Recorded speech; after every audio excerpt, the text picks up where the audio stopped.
Number आया था, लेकिन नॉर्मलाइजेशन करके इसका नंबर बढ़ गया और इसका नॉर्मलाइजेशन करके नंबर घट गया इसलिए कि इस दिन पेपर इजी था और इसका बढ़ गया इसलिए कि इस दिन पेपर इसका टफ था।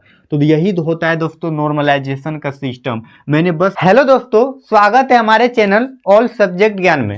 दोस्तों आज के इस वीडियो में आपको हम नॉर्मलाइजेशन क्या होता है पूरा डिटेल से समझाएंगे और यकीन कीजिए अगर आप इस वीडियो को पूरा देखते हैं तो आपको जीवन भर कभी भी दूसरा वीडियो देखना नहीं पड़ेगा कि नॉर्मलाइजेशन क्या होता है। इस वीडियो में आपको इतना बेहतरीन से समझाएंगे कि नॉर्मलाइजेशन क्या होता है, उसका फंडामेंटल क्या है, नॉर्मलाइज किस आधार पे किया जाता है। आप देखते होंगे काफ़ी गवर्नमेंट एग्जाम में भी नॉर्मलाइजेशन का सिस्टम है, तो मैं भी जब शुरुआत में सुनता था कि ये गवर्नमेंट एग्जाम में नॉर्मलाइजेशन होता है तो मैं भी बड़ा कंफ्यूज रहता था। मैं सर से भी पूछते थे तो लोगों से भी पूछता था तो वो बताता था, मेरे को समझ नहीं आता था।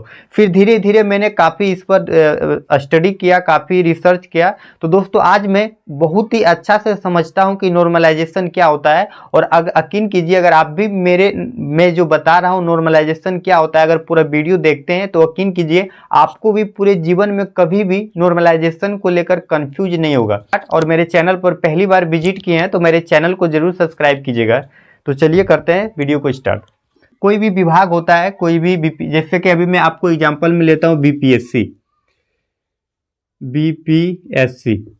दोस्तों बीपीएससी आप जानते होंगे। बीपीएससी क्या किया, 10 लोग का 10 गो वैकेंसी निकालता है। दोस्तों मैं एग्जांपल ले रहा हूं, यहाँ पे ये लाखों के संख्या में हो सकता है, करोड़ों के संख्या में हो सकता है, बस मैं आपको एग्जांपल लेके बता रहा हूं, समझा रहा हूं। अब मान लिया जाए कि बीपीएससी कोई 10 पोस्ट निकाला है, कोई भी एक जैसे कि बीपीएससी में आता है तो 10 पोस्ट के लिए वैकेंसी निकाला है।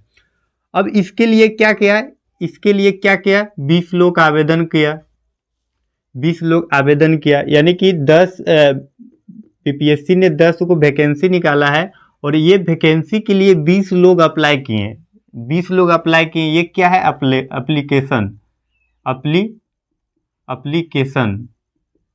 तो दोस्तों ये क्या हो गया, एप्लीकेशन हो गया। तो मैं आपको यहाँ पे फिर मैं बार बार ये बात बोल रहा हूँ कि मैं बस एग्जांपल ले रहा हूँ। ये संख्या जो 10 देख रहे हैं यहाँ पे लाखों करोड़ों हो सकता है, ये 20 देख रहे हैं यहाँ पे लाखों करोड़ों हो सकता है। तो 10 ये क्या है, ये पोस्ट है, यहाँ पे मैं पोस्ट भी लिख देता हूँ। 10 पोस्ट क्या किया, बीपीएससी ने 10 पोस्ट निकाला है और 20 लोग इसको अप्लाई किए हैं, यानी कि ये सीट पे 20 लोग हकदार है, ये हक लेने के लिए अप्लाई किए हैं। अब बीपीएससी देखिए अब क्या होता है कि नॉर्मलाइजेशन कब होता है, जब हम कोई भी एग्जाम को, कोई भी विभाग जब कोई भी एग्जाम को एक बार ना लेकर 2 या 2 से अधिक बार लेता है। यानी कि अगर 20 लोगों का एग्जाम अगर एक बार ही ले लेता है, एक पेपर में ही सबको ले लेता है 20 लोग का, तो यहाँ पे नॉर्मलाइजेशन नहीं होगा। नॉर्मलाइजेशन तभी होता है जब कोई भी एग्जाम 2 या 2 से अधिक शिफ्ट में होता है, तब नॉर्मलाइजेशन होता है। तो सबसे पहला तो आपको कॉन्सेप्ट ये दिमाग में रखना है कि नॉर्मलाइजेशन तब होता है जब 2 या 2 से अधिक शिफ्ट में कोई एग्जाम होता है, कोई पेपर होता है। तो यहाँ पे मैं आपको समझाने के लिए 20 लिखा हूं, लेकिन ये समझ लीजिए कि यहाँ पे 20 लाख लोग अप्लाई किए हैं। तो 20 लाख अप्लाई किया है तो एक दिन में तो एग्जाम लेना संभव नहीं है। तो उसने क्या किया, एग्जाम डेट निकाला, एग्जाम डेट निकाला, एक निकाला, मान लिया जाए कि 8 जनवरी को, एक निकाला 8 जनवरी को, फिर यहाँ पे फिर एक निकाला, फिर यहाँ पे एग्जाम डेट में अच्छा से आप लोग को समझा रहा हूँ, बस आपको इस वीडियो को देखना है लास्ट तक।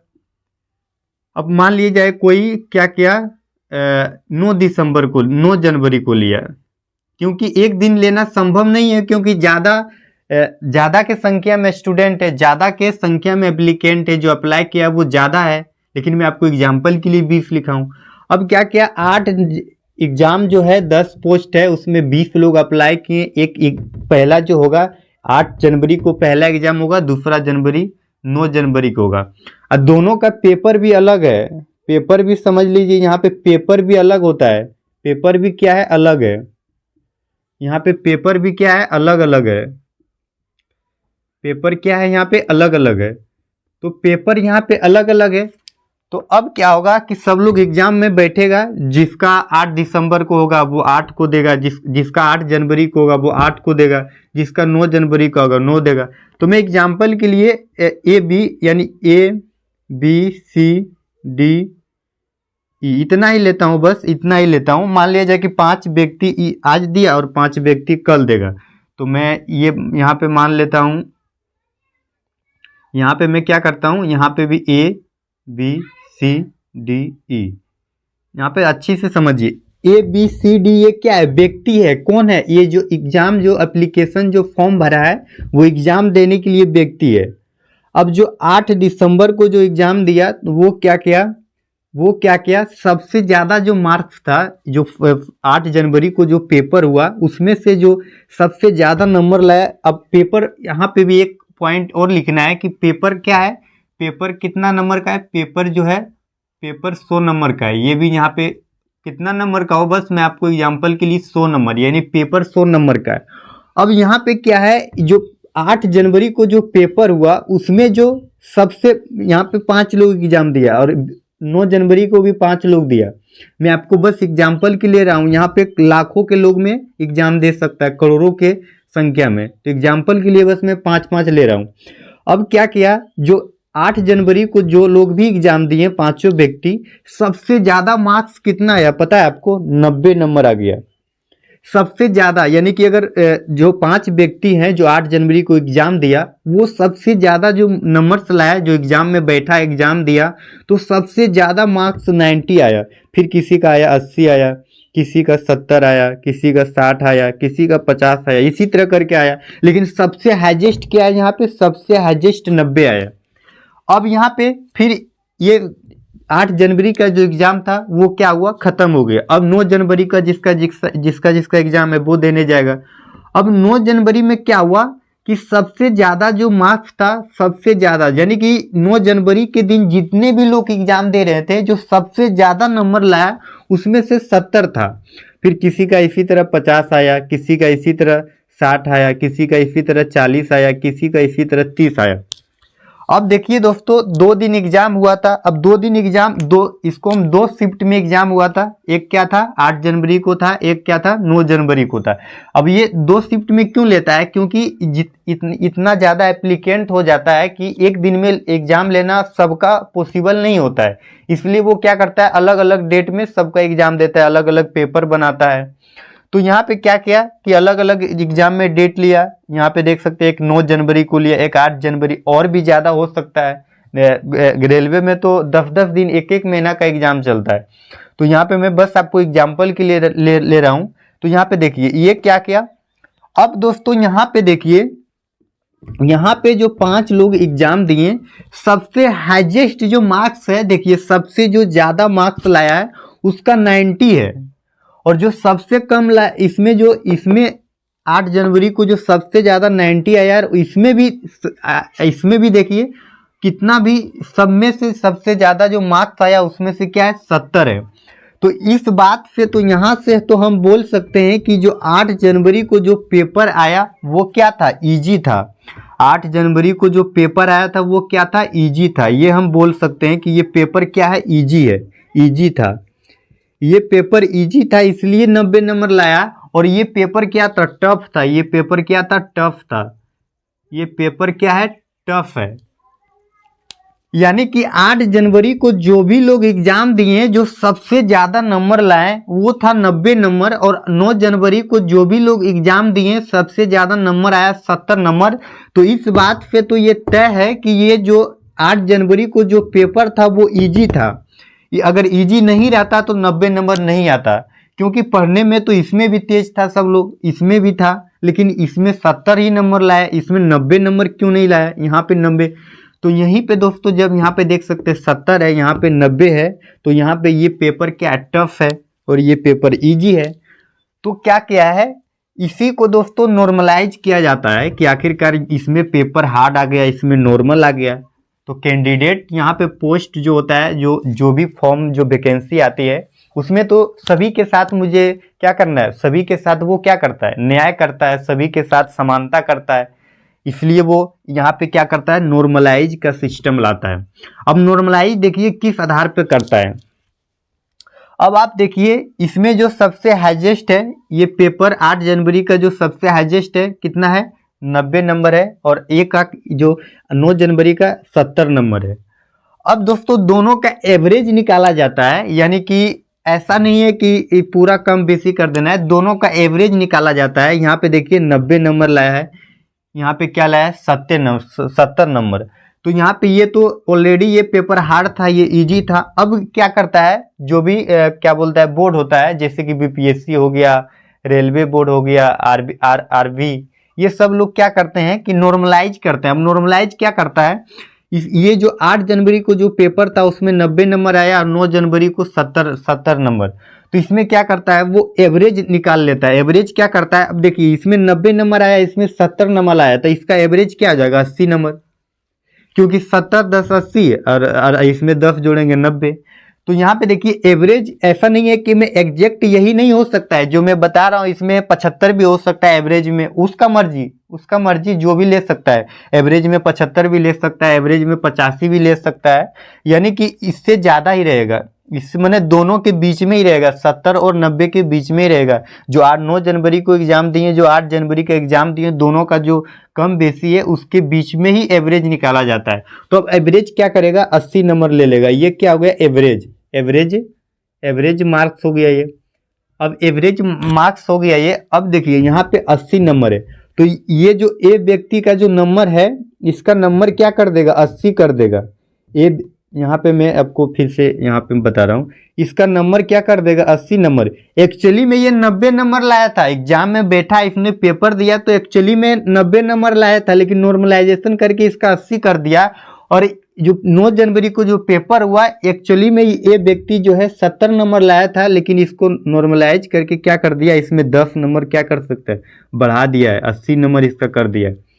अब यहाँ पे देख सकते हैं 10 का डिफरेंट है, अगर मैं देखूँ यहाँ पे तो 90 और 80 10 का डिफरेंट है, यानी कि क्या है डिफरेंट इसमें कितना है, 10 नंबर का है, तो 10 नंबर का डिफरेंट हो गया। अब देखिए यहाँ पे टफ था, यहाँ पे इजी था, तो यहाँ पे डिफरेंट हो गया। डिफरेंट कितना मार्क्स का है, 10 मार्क्स का डिफरेंट था। अब यहाँ पे क्या किया देख सकते हैं, एक्चुअली में ए व्यक्ति क्या किया, एक्चुअली में ए व्यक्ति 90 नंबर लाया और उसमें से उसका क्या किया 10 नंबर घटा दिया, क्योंकि पेपर इस दिन इजी था, तो इजी पेपर था, तो इसमें 10 नंबर घटा के 80 नंबर इसका कर दिया। और इस दिन जो पेपर था वो क्या था, टफ था, तो 70 नंबर लाया, तो इसमें एवरेज निकाल के इसमें 10 जोड़ दिया, तो ये क्या किया 80 नंबर लाया। तो अब देखिए यहाँ पे दोनों में समानता हो गया, यानी कि पेपर जो होता है नॉर्मलाइजेशन क्या है, नॉर्मलाइजेशन का मतलब यही है कि समानता क्या करते हैं, सभी के साथ समानता करते हैं, न्याय करते हैं। तो यहाँ पे देखिए यहीं पे देख सकते हैं समानता हो गया। अब देखिए यहाँ पे 80 हो गया, यहाँ पे 80 हो गया, यानी बराबर हो गया, यानी पेपर क्या है, अब पेपर का जो नॉर्मलाइजेशन करके क्या कर दिया, सेम कर दिया। और लेकिन अब तो यहाँ पे सवाल ये है कि यहाँ पे जो इसका मार्क्स था इसका बढ़ा दे, ये लोग का इतना क्या, अब यहीं से अब यहाँ क्या करते हैं, यहीं से क्या करता है, इधर देखिए इस दिन पेपर इजी था, इस दिन क्या था, इस दिन 8 जनवरी को पेपर इजी था, तो जितने लोग हैं सब में 10 मार्क घटाएगा। डिफरेंट कितना का, एवरेज लेके 80 और डिफरेंट 10 का है दोनों में, तो इस सब में 10 घटाएगा, तो इसका 10 घटा के इसका 70 नंबर हो जाएगा। ये जो 70 नंबर लाया ये इसका 60 नंबर हो जाएगा, ये जो 60 नंबर लाया इसका 50 नंबर हो जाएगा, ये इसका 40 नंबर हो जाएगा। तो देख सकते हैं इसका नंबर कम क्यों हो रहा है, क्योंकि इस दिन पेपर इजी था, इसलिए नंबर इसका क्या हो रहा है, कम हो रहा है। लेकिन एक्चुअली में इन्होंने 70 नंबर लाया था, एक्चुअली में इन्होंने 60 नंबर लाया था, एक्चुअली में इन्होंने 50 नंबर लाया था, लेकिन ऐसा 10 नंबर पेपर इजी था इसलिए इसको 10 नंबर घटा के इसको 40 50 60 70 80 कर दिया है। अब यहाँ पे जो 9 जनवरी का जो पेपर था वो क्या था, टफ था, तो इसमें सब में प्लस कर देगा 10, और इसमें प्लस करके क्या करेगा 60 कर देगा, इसका 70 कर देगा, इसका क्या करेगा 50 कर देगा, इसका क्या करेगा 40 कर देगा। अब दोस्तों अब आप जरा गौर से देखिए, अब देखिए मान लिया जाए कि देख सकते हैं इधर से भी रिजल्ट बन रहा है, इधर से भी रिजल्ट बन रहा है, इधर से भी रिजल्ट बन रहा है, इधर से भी रिजल्ट बन रहा है, यहाँ से भी रिजल्ट बन रहा है, यहाँ से भी रिजल्ट बन रहा है। अब देख सकते हैं, अब दोनों में आप देखेंगे तो आपको सेम ही लगेगा, नहीं लगेगा क्या यहाँ पे पेपर हार्ड था, ये दिन इजी था। अब देखिए नॉर्मलाइजेशन करने के बाद आपको कैसा लग रहा है, नहीं लग रहा है कि पेपर नहीं सही है, मेरे साथ सही किया है। ऐसा करके देखिए, क्योंकि पेपर इजी था तो इसको नंबर घटाना ही पड़ेगा, और इसका टफ था तो इसका नंबर देना ही पड़ेगा। तो इसलिए यहाँ पे देखिए नॉर्मलाइज करके यहाँ पे देख सकते हैं किस तरह से समानता कर दिया है। तो दोस्तों ये होता है नॉर्मलाइजेशन का फंडामेंटल। और मैं दोस्तों आपको ये भी बता रहा हूँ, ये जो 80 मार्क्स है इसमें यहाँ पे दोनों का जो हाईएस्ट है वो यहाँ पे डिफरेंट एवरेज निकाला जाता है। एवरेज निकाल के फिर डिफरेंट कितना का रहता है, और जिसमें इजी होता है उसमें क्या करता है, जोड़ देता है 10 नंबर, और जिसमें क्या करता है, जिसमें टफ होता है इसमें घटा देता है। जिसमें इजी होता है 10 नंबर घटा देता है, और जिसमें टफ होता है उसमें 10 नंबर जोड़ देता है। और जोड़ने के बाद ये फाइनल रिजल्ट में शो करता है कि आपने 70 नंबर लाया, आपने 60 नंबर आया, 40 नंबर। एक्चुअली में आया था कितना, 50 नंबर, एक्चुअली में 60 नंबर आया था, लेकिन नॉर्मलाइजेशन करके इसका नंबर बढ़ गया और इसका नॉर्मलाइजेशन करके नंबर घट गया इसलिए कि इस दिन पेपर इजी था, और इसका बढ़ गया इसलिए कि इस दिन पेपर इसका टफ था। तो यही होता है दोस्तों नॉर्मलाइजेशन का सिस्टम। मैंने बस आपको एग्जाम्पल के लिए 5 व्यक्ति लिया, ये संख्या लाखों में हो सकता है, करोड़ों में हो सकता है, और यही होता है दोस्तों नॉर्मलाइजेशन। और इसी के आधार पर अगर यही जो एग्जाम था, मान लीजिए जब 10 दिन व्यक्ति एग्जाम दिया, अगर यही एक ही दिन पेपर हो जाता, एक दिन में ही पेपर हो जाता, मान लीजिए कि एक दिन में ही पेपर हो जाता, ये नॉर्मलाइजेशन होता ही नहीं। नॉर्मलाइजेशन कब होता है, जब 2 या 2 से अधिक दिन एग्जाम हो, 2 शिफ्ट में हो, 2 या 2 से अधिक शिफ्ट में हो। लेकिन एक शिफ्ट में अगर होता है तो ये नॉर्मलाइजेशन नहीं होता। तो दोस्तों आई होप ये नॉर्मलाइजेशन क्या होता है सीख गए होंगे, इसका फंडामेंटल क्या है, कैसे निकाला जाता है, आपको हम पूरा डिटेल से समझाएं। अगर इतना समझाने के बाद भी अगर आप नहीं समझते हैं तो आप फिर मैं क्या बोलूं, आखिर ये जो इतना प्रोसेस इतना जो है इतना ही यही होता है नॉर्मलाइजेशन। बाकी बात, अगर वीडियो पसंद आया तो जरूर लाइक कीजिएगा और मेरे चैनल को भी सब्सक्राइब कीजिएगा। तो चलिए करते हैं वीडियो को समाप्त। देखने के लिए आप सबको बहुत बहुत धन्यवाद।